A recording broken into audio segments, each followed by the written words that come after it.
लाहौर में वजीर आला पंजाब मरियम नवाज और लीगी सदर नवाज शरीफ से रावलपिंडी, अटक, मरी, वजीराबाद और हाफिजाबाद के अरकान पंजाब असम्बली ने मुलाकात की।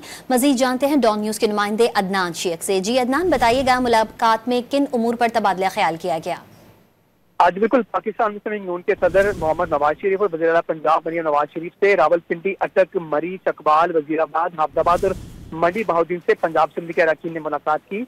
और इस मुलाकात में मुल्क की मजमूई सूरत हाल, अवाम के मसाइल और हल्कों में तरक्की के काम के हवाले से बातचीत की गई। अरकान असेंबली ने वज़ीर आला पंजाब मरियम नवाज शरीफ को सूबे में बेहतरीन कारकर्दगी पर खराज तहसीन पेश किया और अरकान ने कहा कि मरियम नवाज शरीफ ने नवाज शरीफ और शहबाज शरीफ के दौर के कारकर्दगी की याद अदा कर दी है।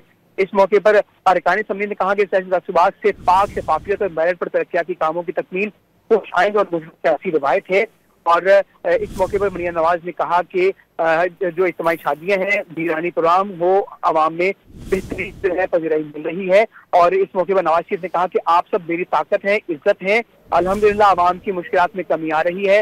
मरियम नवाज की मेहनत से पंजाब में बेहतरी नजर आ रही है और पंजाब वाहिद सूबा है जहाँ रोटी 12 से 14 रुपए की मिल रही है।